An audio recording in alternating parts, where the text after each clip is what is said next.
Now, I think we might get going, seeing as people are staying on late from work. So good evening or good morning and good night to those of you who are tuning in from abroad. We're delighted to have you here at the Advances in Communication and Swallowing Spring Lecture event.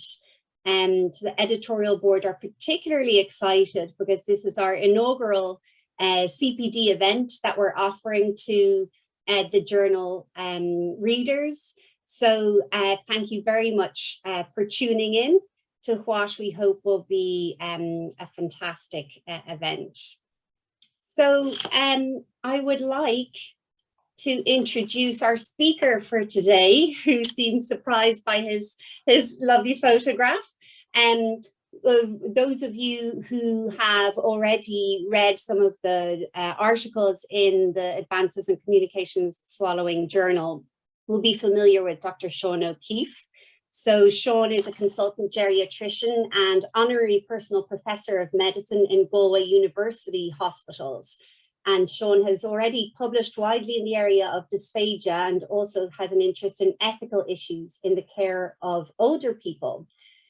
Shaun and his co-authors, who I would like to name, Aoife Murray, Paula Leslie, Lindsay Collins, Tracy Lazenby Patterson, Arlene McCurtain, Shifra Mulcairn, and Alison Smith, were awarded the Best Paper Award in 2021 for within our journal. And that was based on an editorial board vote. What was in the small print is that because of winning this award, Shaun and his co-authors were invited to present at this inaugural event, but no better person. So thank you so much to Shaun and his colleagues for presenting to us all today. And without further ado, Shaun, I might hand over to you. Lovely. Thank you very much, Julie, and thanks for having me. Wait till I get everything moving now. And there we go. Can you all see that and hear me okay? Great. Thanks again for having. And you see, it's for the Swallow Perspectives Advocacy and Research Collective. It's like Spectre in the James Bond movies. We're calling ourselves Spark, which means we're working on the next project already. And one thing to say is that we're members essentially of what's been called in one publication the Backlash Brigade, about concerns about modified texture diets and often in particular thickened liquids.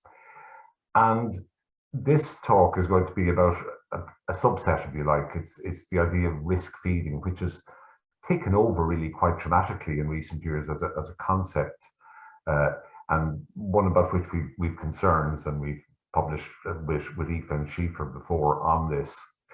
And this, of course, the article published in Advances in Communication and Swallowing, and a very smooth publication process, I have to say, and excellent reviewers, and a real pleasure to be involved with the journal. The first thing to admit is that there are problems and challenges and that risk-feeding policies are designed to deal with, that people are sometimes left unnecessarily long nil by mouth, and this can exacerbate problems with hydration and nutrition. There is a common anxiety among staff about the issue of aspiration, and particularly about being criticised if something happens. It is important that dietary plans are documented and communicated among staff, and also that some decisions about hydration and nutrition are difficult. But why are we criticising this? And the first thing to say is to acknowledge the good intentions of the authors, and the fact is we know quite a few of them, so it's nothing personal about it. One problem is that the policy, which is generally very informative and sensible and helpful, is likely to prove influential. And that's why we're concerned to comment about the risk feeding recommendations. And a lot of influential bodies have endorsed the policy. And I guess a quick summary of what they say, they're talking about risk feeding where decisions are made to provide oral food or fluid despite what they call the risks: an unsafe swallow, risk of aspiration, choking. And sometimes that's the person's choice, but in others, it's because tube feeding isn't clinically indicated, or because it's judged that eating and drinking is the right thing to do. and the guidance says it must be discussed in formal multidisciplinary team meetings. It needs to be documented and communicated. And from a UK or England and Wales perspective, it might require best interest decisions if a person lacks capacity. And they even go on to mention legal advice and court applications in some circumstances. And to summarise our problems with this, and indeed other policies related, we have problems with the use of language, but it's much more than that. It's also about the concept, it's about lack of clarity about potential good and bad outcomes, the implication that eating and drinking is particularly hazardous, and that could be reduced if people didn't eat and drink, that it serves to perpetuate misperceptions about the link between aspiration and aspiration pneumonia and swallowing problems, and validates staff anxiety at that point, and that it will promote an inflexible form of decision making, and rather than reducing the time that people are nil by mouth, has the potential to extend it if it delays decision making. First, about the language, and I think the point about feeding has actually been widely accepted, and many of the policies have changed that aspect.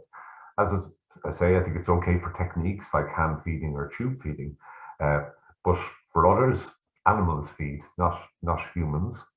A problem with the whole idea of risk anything as a label, because any decision in any aspect is made by weighing up the pros and cons, and doing that in the context of the goals and preferences of the person.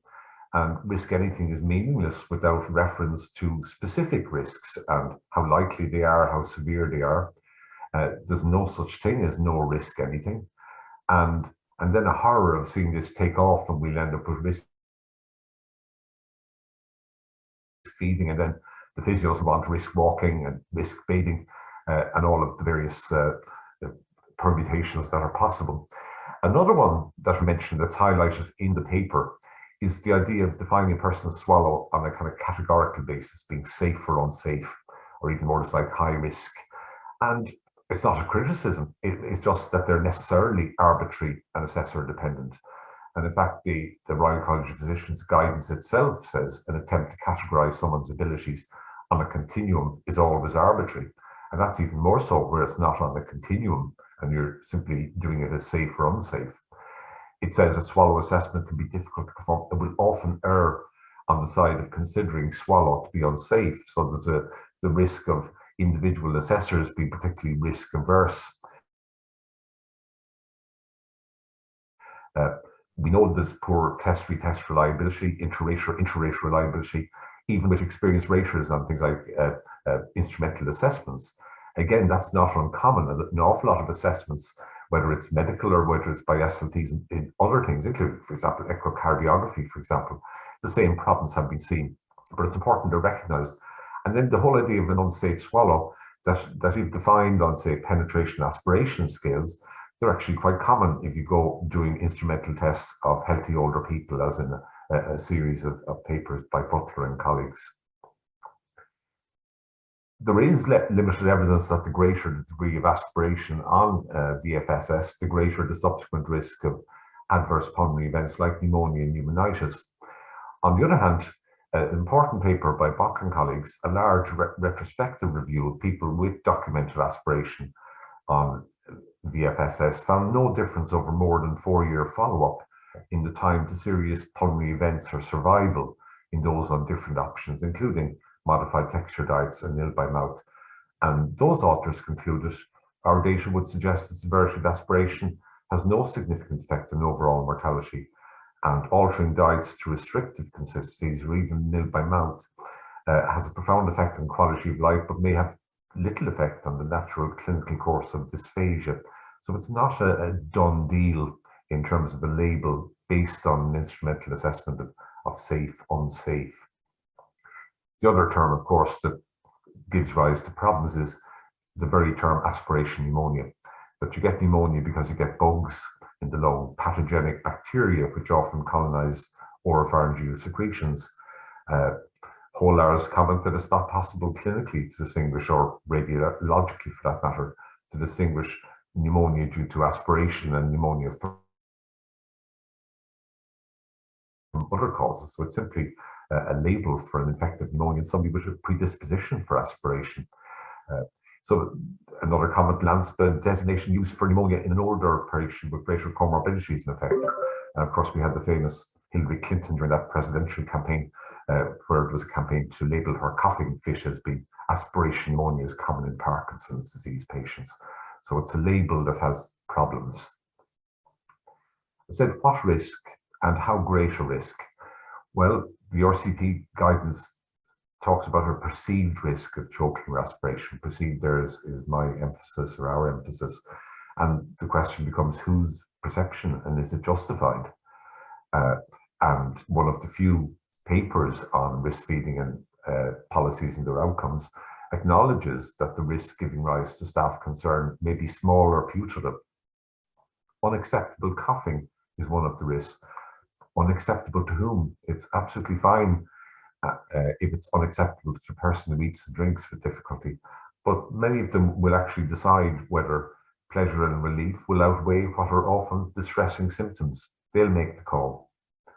And then a problem with the conflation of choking and aspiration. And it is particularly important to distinguish out asphyxiation and near asphyxiation from the other potential hazards. If somebody has a very high asphyxial risk, then that is a major problem. Acknowledge it. And if they won't allow food to be at least cut into bite-sized chunks, then you certainly would be wise to document your advice, observe eating, learn your Heimlich, and indeed pray in some circumstances. But that doesn't do to extend it to everything, including fluids.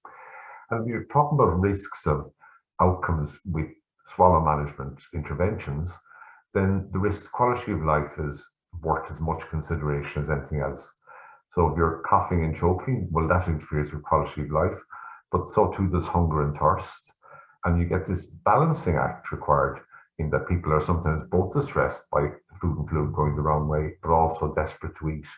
And again, it's a balance for the patient generally to make. And if choking and coughing are frequent and severe enough for a given consistency and at a particular time, they won't want to consume that diet. There is the problem of it being overemphasized, and this is from the Liverpool Care Pathway for End-of-Life Care in Britain, which got into trouble and attracted an awful lot of adverse attention. And this is from the report looking into how it operated. And it points out that the fear of fluid going down the wrong way was often used as an excuse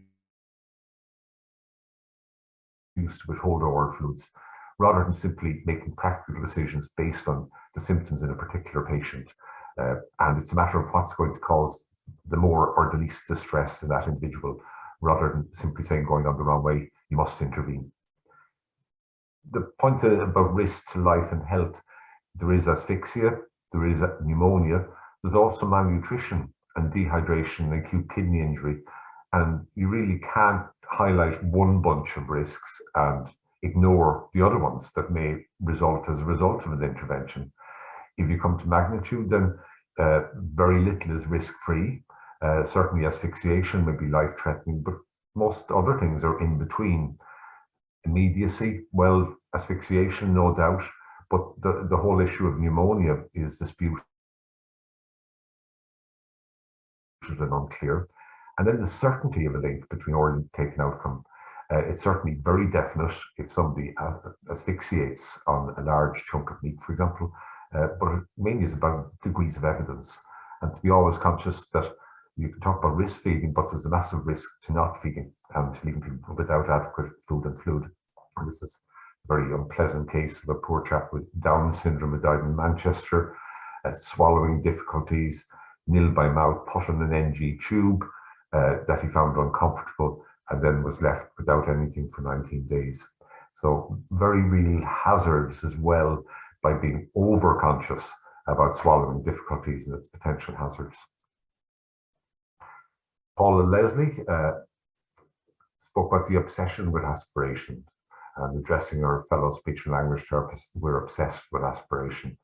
The Royal College of Physicians notes a risk of aspiration and failure to comply with texture modification will trigger the need for a formal MDT meeting in which the risks of aspiration are discussed.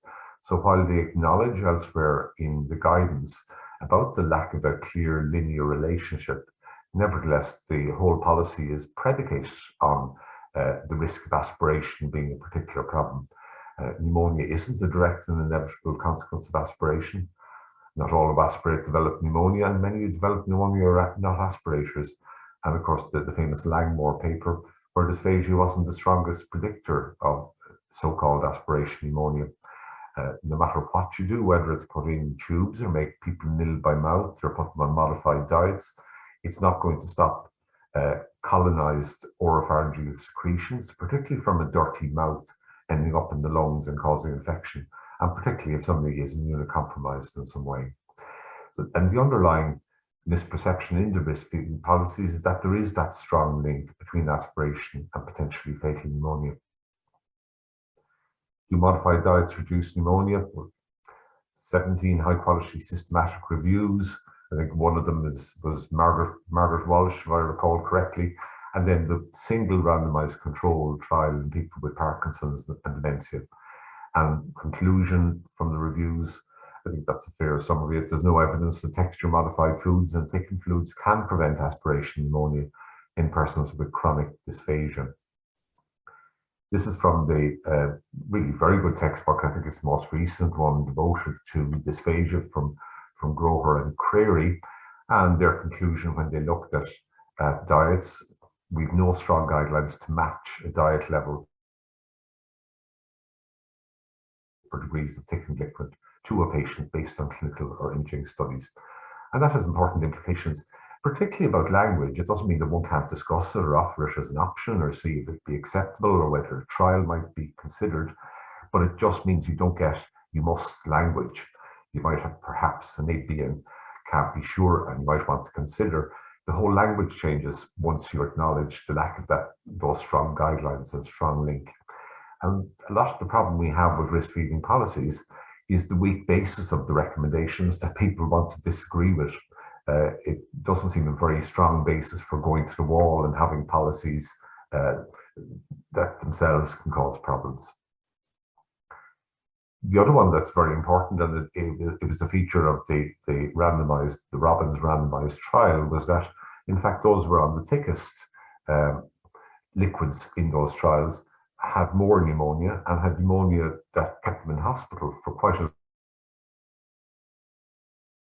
lot longer than the other groups. And I know the thickeners themselves haven't been subject to the same scrutiny as medications would be. But these recent animal papers are really very worrying as to what happens when you do aspirate something that's thickened. It isn't a neutral compound. The rabbits, even with mildly thickened, the cornstarch group, 7 of 8 of them died before the end of the study. And even in those on the xanthan gum, greater inflammation, congestion, and alveolar edema than water alone. And more recently, work on mice. And rabbits and mice are commonly used as models in pharmacology and respiratory disease before moving on to human studies. In mice, recurrent aspirations of even small amounts of water thickened with commercially available thickeners resulted in inflammation. And the mice work there probably mimics more closely what would happen in human beings. Because thickeners, even if they reduce the amount that's aspirated, they don't eliminate aspiration risk.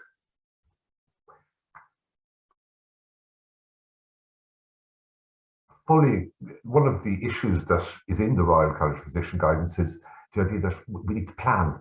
If somebody is risk feeding, what can we do if they deteriorate? And they recommend advanced care planning and treatment escalation plans should be reviewed in line with risk feeding decisions. And that's other authors have produced the same kind of concept. Dharji Hanji, to prevent emergency admissions, you need to discuss a documented plan to prevent further chest-related readmissions. Or Somerville's utmost important at escalation plans so that you can decide about antibiotics in chest physio. And this I find really problematic. And the point is, it implies that the pneumonia is occurring because of the oral intake.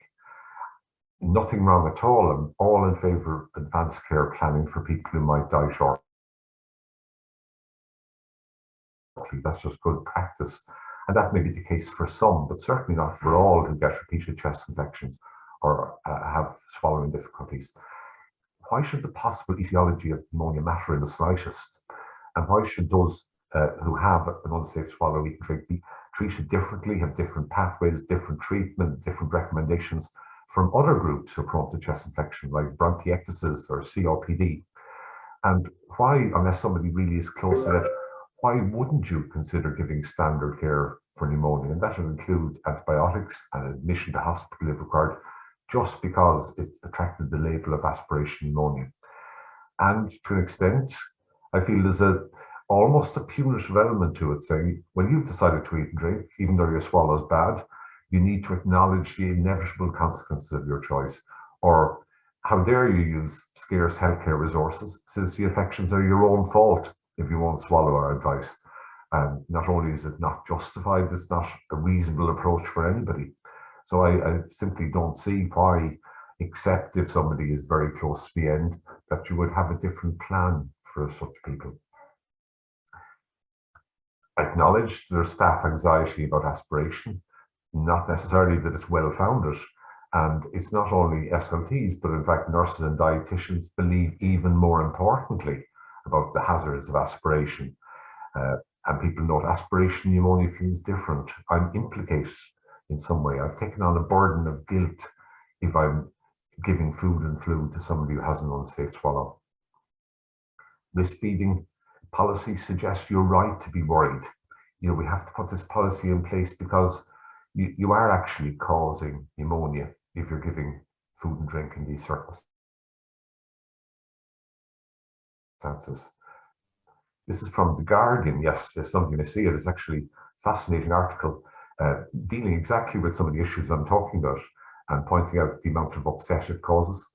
And in fact, the article is very good. I think the author is a geriatrician, but the comments from readers of The Guardian are actually horrifying and really would repay having a look at it and seeing just how wrong things can go if aspiration is overvalued.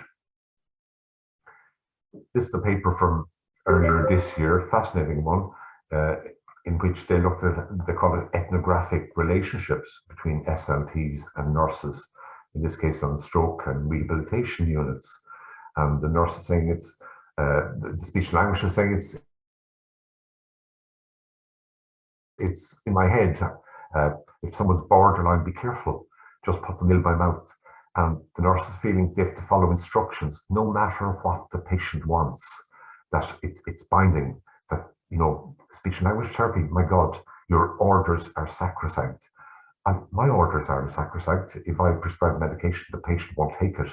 Nobody gets all that excited unless it's insulin or something, but they certainly aren't saying we must force them to swallow this medication. And similarly, this really quite awful thing, she explained to the nurse that due to the potential for harm in not following the SLT instructions, she needed to report it as a critical incident. So it leads to problems in relationships as well, in terms of how things operate. We need a plan when tube feeding isn't appropriate, to take that group specifically. And these groups occur.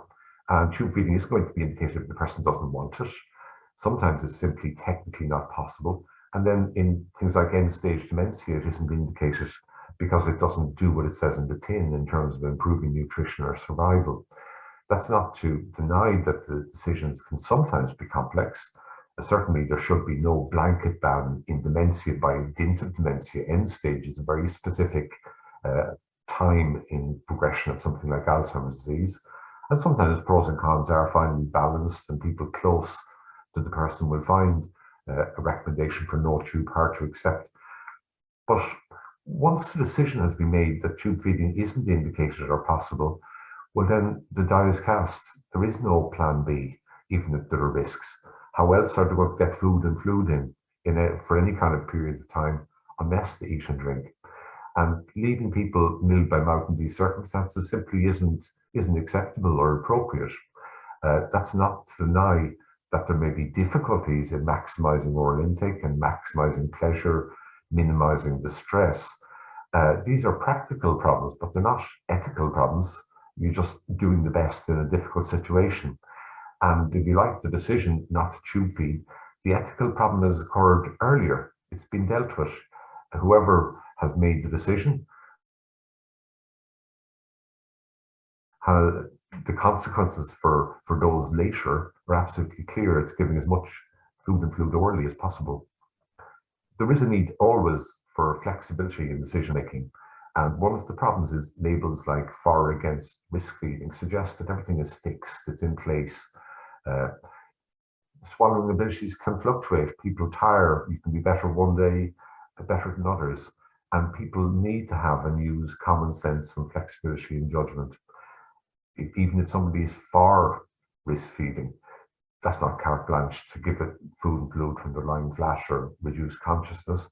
And even if somebody's on a tube, they may still enjoy some food and fluid, just not sure that a special label is.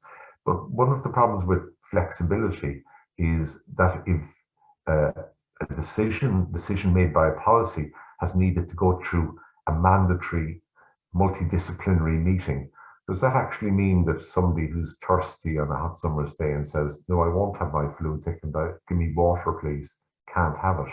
And where does that go in terms of the rights of people to decide themselves whether or not to consent or refuse consent to an intervention? Which brings me to the idea of the mandatory and formal multidisciplinary meetings. And I'm a geriatrician, I'm all in favour of multidisciplinary teams and meetings. You know, I don't like meetings in general. But the problem with team decision-making and recommendations is diffusion of responsibility. It's like a comfort blanket. Everybody is responsible, so nobody is responsible. Whereas in fact, as healthcare professionals, in whatever areas we deal with, we take on individual personal responsibilities in our area of expertise for discussing the pros and cons of various options with people, in acknowledging their preferences and goals, and ultimately working with them, but accepting their informed choice to accept or refuse a given intervention. The guidance of the RCP mentions about the concerns of the team as a whole needing to be satisfied. Now, you know, MDT will have a range of people of different seniority, different areas, and indeed of different risk tolerance. And that approach places everything at the mercy of the most risk-averse member of the team. This is a quote from our paper in the journal. There is a sense in which the desire is understandable, and it goes back to the issue of language, that if you've labelled the swallow as unsafe and a high risk for aspiration, then you've made a rod for your own back, particularly with the use of language and terminology. How can you possibly recommend oral intake after saying, in effect, that it's a dangerous choice? And maybe in those cases, you're looking for the comfort of other professionals backing you up, that we're all in this together. And that's not a good use of the multidisciplinary team. There is a mention in the RCP guidance, which is very England and Wales specific on legal advice and the legal framework, particularly people lack capacity. And about an hour and a half ago, I just came off the latest HSE webinar, preparing for our own Assisted Decision-Making Capacity Act, which is, at the moment, we're told, going to commence on June the 20th of this year. So it's very close, and the webinar has been very well attended. And the one today was on the idea of unwise decision and positive risk-taking. And I was on it with Paula Leslie. So Paula obviously was dealing with some swallowing questions. If you didn't make the webinar, they're up. All of them will shortly be up on the HSE website, and they'll actually, I suspect, be of interest to many of you. But our ADM differs from the Mental Capacity Act in England and Wales. There is no best interest decision making. So you don't get to bypass it in the way that the English MCA would have team decisions in hospitals, for example. There's a presumption of capacity. And making what others like helping capacity is automatically in question. The other point about legal advice is, what are you telling the lawyers? What are you telling the judges? They don't have healthcare expertise. They rely on what they're being told, so that if they're told that someone has an unsafe high-risk follow-up, then they'll interpret that as dangerous, that the person is dicing with death every time they have a mouthful.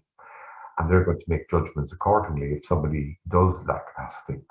Similarly, they won't know, unless informed, that determinations may err on the side of caution. or the lack of evidence that safer recommendations actually work. I don't mean that people actively try to mislead, but they will in effect be misled unless any reports given to courts are couched again in terms of they're entirely accurate and entirely reflective of evidence and not influenced by undue concerns. These are quotes from the Mental Capacity Act and some of the guidance on that act in Britain, and they're true. Autonomy doesn't evaporate with a loss of capacity. And the same will be true in our act, that the very fact that you may have a finding of loss of capacity to make a particular decision doesn't mean your wishes, your, as we call it, the will and preferences don't count enormously. And this lovely quote from a famous court of protection judge in Britain: what good is it making someone safe anyway if it merely makes them miserable? And that goes to the heart, even in the absence of, even if there were evidence that were hazards, particularly with aspirating. How did I end up here? I sometimes wonder how I've ended up with a late life interest in dysphagia and involvement with this group and with my colleagues. And it comes from a case, report here with some details changed, but it was a patient who'd been under my care with a stroke and did badly, really. Severe aphasia, dysphagia, modified brain swallow, unsafe vowel consistencies. You know, the husband was enormously supportive and kept her going. And we got her home. We got her home after a long time with a big care package, the whole shebang. And at this stage, she was peg fed and was recommended as nil by mouth. So that was fine. I remembered them well, and then was astounded to get a referral from the community 3 years later, and saying the husband was giving her water, wine, soup and ice cream, and hopefully not all at the same time. She'd had 2 chest infections, treated at home. He wouldn't listen to advice from the public health nurse, and from everybody was saying, you mustn't do that. The staff regarded her as being serious risk of aspiration pneumonia, and was seen as a safeguarding issue. This is a form of neglect or elder abuse, and maybe we need to go to court, make an application for wardship, get her removed from this extraordinarily dangerous situation and removed to a nursing home where the nil by mouth will be respected. And at this stage, I haven't given a lot of thought to any of these issues about dysphagia, aspiration. Red flags, and red flags as to the referral immediately, which was my liaison role with the safeguarding service. I was astonished. She was still alive and hadn't been back into hospital. I remember the husband, he was absolutely devoted. The idea of wardship, to have her removed from his care, I mean, that's an extraordinary option. And then the other one is, how come everybody was so certain that he was doing the wrong thing, but she was still doing okay at home, in a way I wouldn't have doing better than I would have predicted 3 years earlier when I discharged her. And what did I find when I went out on a home visit? The husband, angry, frightened, felt humiliated by being accused of effectively abusing his wife. I said his wife really enjoyed the oral intake, and his wife looked wonderful. She was well groomed, well nourished, no distress, hair, everything clean, no respiratory problems. And while I was there, he gave her ice cream and tea, and she coughed a bit. And then she signaled, you could see it, looking for more. So the conclusion, my conclusion was I need to read some more about this aspiration stuff and see where this comes from. But in the case was, he's doing a great job, leave him alone. But I've seen cases since, and involved with one UK case, where in fact it's the opposite, where a desperate carer is trying to reverse an order that somebody is nil by mouth when the person themselves is desperate for food and fluid intake. I sense a potential for delayed decision making, and there is one report, in fairness, that said 2 days less nil by mouth in hospital patients. But it is, if you're going to have meetings and complete paperwork, and it has to be somebody senior and confident, even after a clear decision is made, somebody isn't appropriate for tube feeding, that's going to delay things. And people will be anxious about doing it and be asked for second opinions. And an even bigger one, if you say that you're going to do this in hospitals, somebody with an unsafe swallow in hospital has a whole policy and rigmarole and pathway, then why wouldn't that happen in residential care? Why wouldn't nurse in residential care say, well, we can't risk this in somebody with an unsafe swallow. We need a risk feeding meeting. We need an MDT, we need things signed off on. Clearly, if it needs a risk feeding policy, it's something extraordinarily dangerous. This is from a letter in the Irish Times about his mother's care. The refusal to allow her seizure medication on the evening before a fatal seizure. The hospital was adamant she wasn't allowed to swallow because she might aspirate, and she had to be nil by mouth until the SLT would see her the next day, and she died from a seizure. Effectively, risk feeding is a form of defensive medicine, and this is again a quote from our paper. It makes sense that the real underlying concern, the real risk, the real danger isn't so much the adverse outcome for the patient, but that staff will blame themselves and be criticised for that outcome. And the point is, and sadly, it may be the staff could be criticised, but that's what needs to be challenged and needs to be defended rather than making the patient pay in a way. This is an example of, from North America, quite horrible. The indisputable fact, all negative dysphagia management outcomes are preventable by making people nil PO. That's extraordinary and untrue. It is that the only goal of swallow management is avoidance of aspiration rather than anything else, including maximising hydration, nutrition and pleasure. And why not turn it onto falls? All negative walking outcomes can be prevented by stopping people from walking, which would be a disaster for their overall health and well-being. So the risk aversion needs to be challenged when it's over the top. Another point is when it comes to risk is to think, well, what do we want for ourselves? And this has been repeated many times, and it's not just physicians, it's healthcare professionals. They recommend different things than they choose themselves. So when they're doing it for others, they focus on simple aspects, and it may be safety, it may be aspiration, or something that's easier to defend and avoid criticism. When choosing for themselves, a broader array of factors, including quality of life. And the quote from Atul Gawande is, safety is what we want for those we love, and autonomy is what we want for ourselves. I think is a true comment. Anyway, some conclusions. If tube feeding isn't appropriate, then oral food and fluid has to be provided, and we need to get on with it.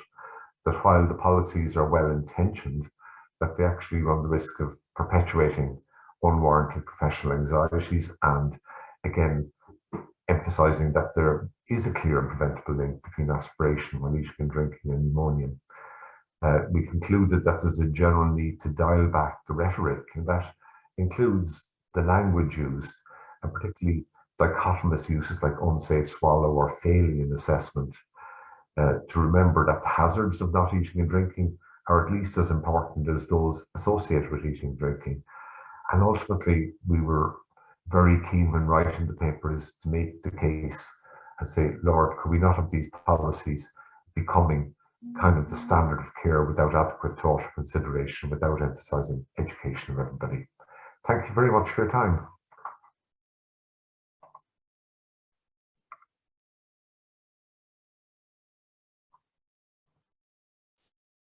Wonderful. Thank you so much to Shaun for a fantastic overview and such an important topic for all members of the multidisciplinary team. So thank you, Shaun. For anybody who's attending, we welcome you to submit any questions through the chat function. So feel free, if you have any queries that you would like to send in, to type them in now. We look forward to any of your queries. And while we're waiting on any questions, Shaun, I might ask you something. It struck me as you were talking just about maybe the pressure on hospital beds and hospital costs being a factor, just when there's a fear that starting someone on an oral diet or keeping someone on an oral diet might prolong their hospital admission or lead to a hospital readmission. And when there's such pressure on the acute healthcare system, do you think that is a factor? I'm not sure, Julia. I hope it isn't, because basically we're there to provide high quality care to the person. And the idea we'd be all concerned about this might happen. It really shouldn't be a consideration that if somebody's going to receive a diet that they'll enjoy and will improve their quality of life, then it's a bit like everybody pressurizing somebody who's poorly mobile and they want them out. And say, no, if they need a few extra days and that's going to improve their mobility and their well-being and how easy it is to manage them, then they need it. And get stuffed, basically, if people are saying, you have to do this because it might make hospitalization more prolonged. Very little patience with that, I have to say. Well, certainly, I know when I was working clinically, I'd like to have had you as the geriatrician who's looking over the people who I'm thinking about, but I suppose I come with downsides, Julie. I come with downsides. Well, no, I suppose I'm reflecting back on my clinical practice and thinking of times when maybe we were told as speech and language therapists to maybe wait and carry out your swallow evaluations once they've been discharged, as in, there's a clear discharge plan here and we don't want any bumps in the road. I don't like that. No, I hope it isn't happening now, but anyway. And a linked question again, while we're waiting for any queries to come in, you're in a sense preaching to the converted, thanks to all of the fantastic research that you have published. But how do we tap into other members of the multidisciplinary team, including kind of our medical team members? Yeah. I agree. It's a challenge, but it's one we need to do, because I think it's kind of lazy. The trouble is, it was too effective when it came in, the link between aspiration and pneumonia, and it's now so deeply embedded that trying to get it out is problematic. The one I worry about most, I have to say, are nurses and residential care facilities, because there's absolutely nobody, and the problem is, and there's more reports this year showing it, that thicker is better is out there, and the misperception that I don't need an SLT assessment. Sure, all they'll do is thicken the fluid, which is unfair. And certainly several reports and this year, and it's probably worth redoing in Ireland if somebody's interested, of showing the sheer frequency with which people with swallowing problems are simply automatically and without proper assessment and without anything are put on thickened fluids and pureed diets as a kind of reflexive attitude and are left on them. And that really is quite shocking. The actual, I think we all know it happens, I've seen it happen, but the magnitude is something that hasn't been well explored. And it's simply enormously problematic looking at the figures in North America. We just don't have a handle as to quite how often it happens. We know it does, but we don't know how much. It was actually very interesting for those staff, and I hark back to the webinar with Paula today, in that one of the speakers on the vignette related to somebody who was refusing a recommended diet. And one of the speakers was actually the representative from HICWA, because the misperception which came through in the questions, that nurses are in some way in breach of a duty of care if they allow people to eat and drink despite what they perceived as risks. And I have to say, I've forgotten, Michael Barry from HICWA was really excellent on it, of saying that, that there is no special status for eating and drinking interventions. Just as you need to get permission and consent to do other things, then the same happens for an intervention like modifying a diet. And so I think he was very reassuring. I hope staff would find that. But I think that's where an enormous job of work has to be done. And probably, it's something we should probably discuss, and maybe something we should be thinking about for writing about in the journal in the future, is saying, well, how do we access nurses? Do we need to engage with Nursing Homes Ireland? Probably to engage with HICWA and say, look, because HICWA are the inspectorate, and to say, we think this is happening, this is a problem, so that when you're seeing people who are on these diets, what is the process? Did they have a proper assessment? And saying we don't have access to it is not the answer if there's no attempt to get access to it. So, I think there's a big job of work there. Yeah, absolutely. And I think certainly kind of the lack of SLT presence in some of nursing home settings is a big factor.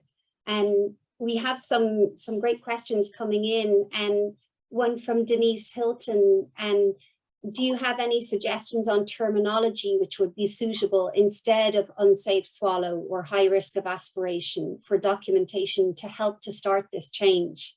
Yeah, I think, you know, and the instrumental assessments are obviously help, and of course to do much more and give more information than about let's modify the diet in accordance with it.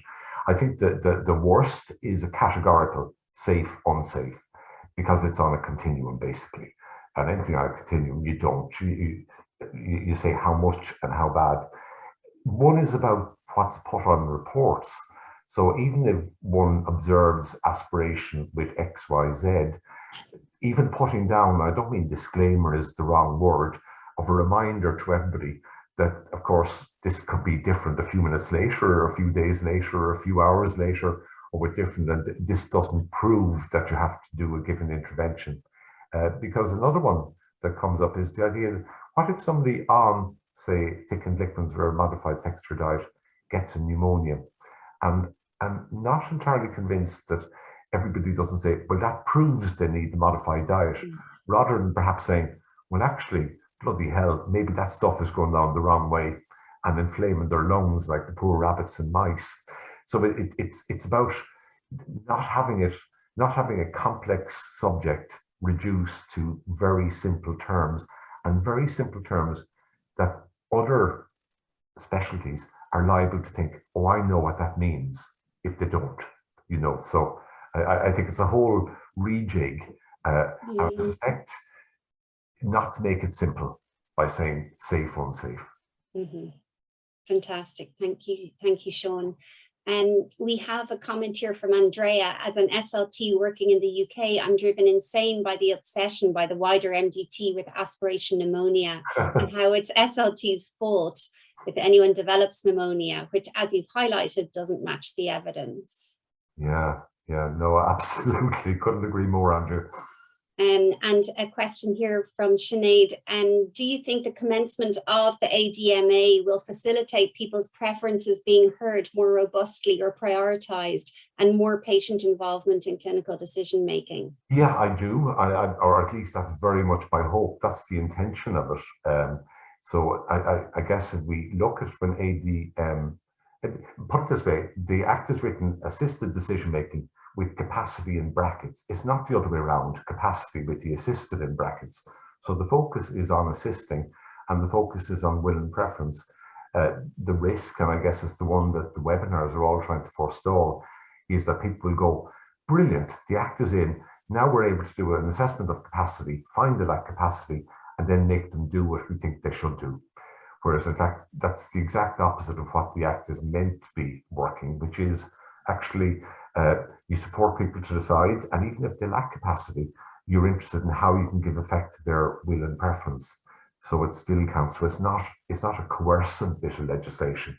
It's a legislation to support decision making. So there's a spirit to it. We want the spirit implemented. That's great. We might just take one more question, and we've another Sinead, a truly Irish event. Working in an acute setting, it's obviously the fear that has been drilled into staff is aspiration pneumonia.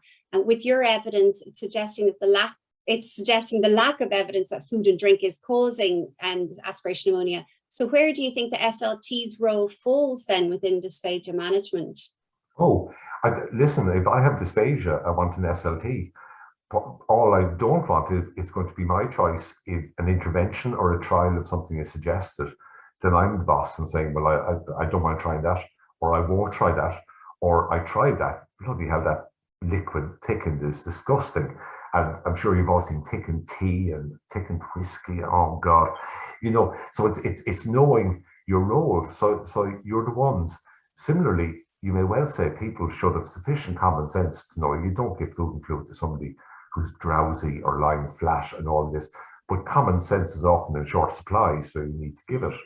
Similarly, I'm all in favour of swallow rehabilitation and research. And I'm very much dealing with chronic dysphagia because in a way, acute stroke is different. Even though the evidence base is still lacking, a lot of people during acute stroke would say, well, actually, I'm going to be ultra cautious. There's an awful lot going on. I've more to worry about than eating and drinking for a few days while all this stuff is happening.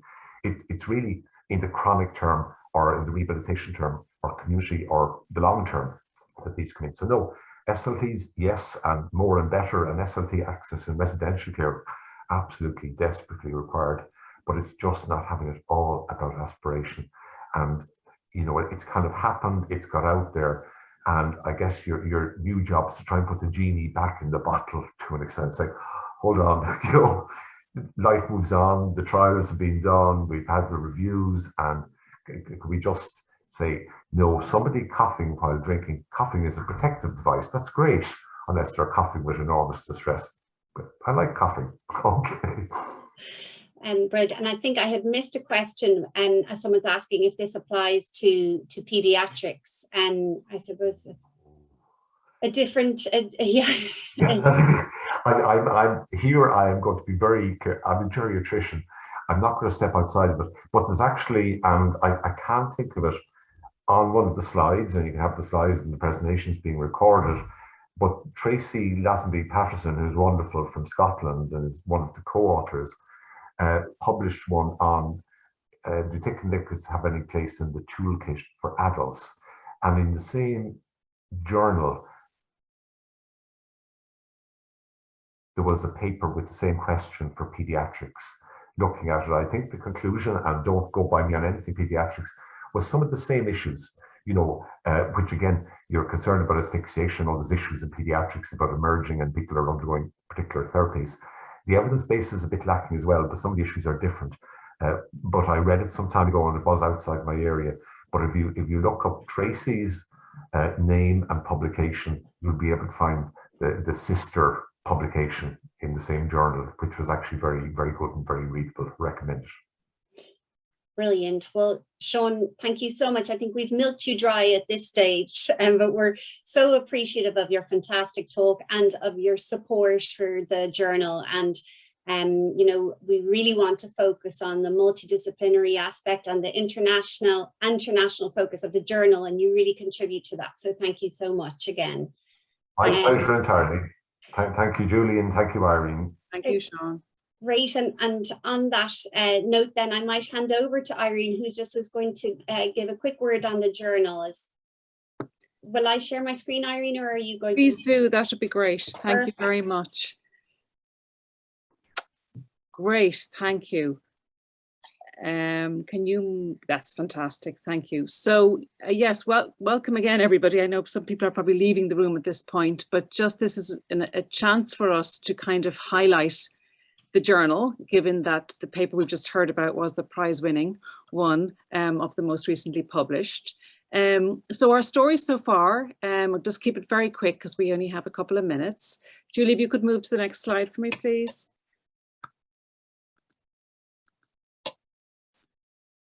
Okay, Julie's, there she is. Sorry, thank you very much.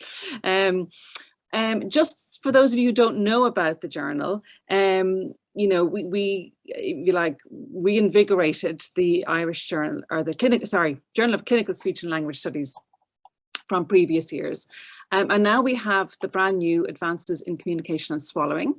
And it provides a platform for the sharing and exchange and dissemination of information of a contemporary or historical nature, with communication and swallowing as the broad focus, including the interdisciplinary focus.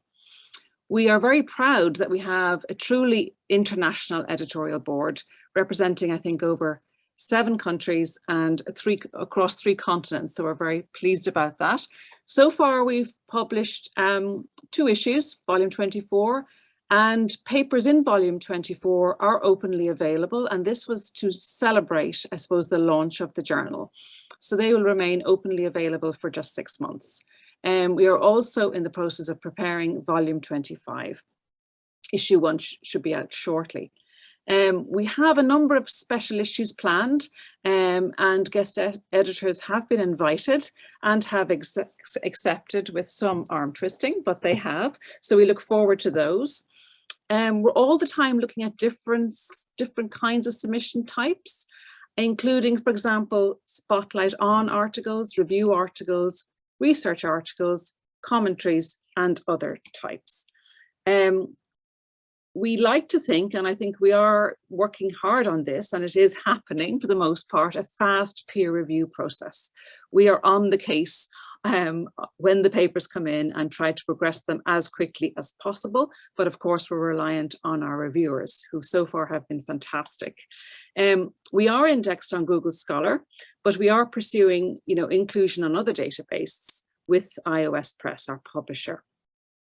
Our submissions, as you'll see on in the opposite graphic, a good geographic spread.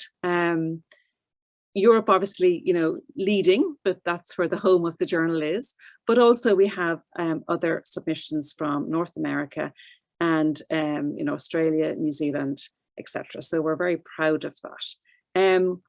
The submission guidelines are, fairly straightforward, and we have worked hard to be as informative as possible on our website, but you can find them at that link. And also, please do sign up for our newsletters and follow us on Twitter. So we would be delighted if you would join our community in whatever way you see fit. We're always looking out for reviewers, authors, to share this new journey with us. And also, if any of you have any particular questions, both Julie and I are very open to emails directly from people to entertain your ideas or discuss your ideas. Thanks, Julie.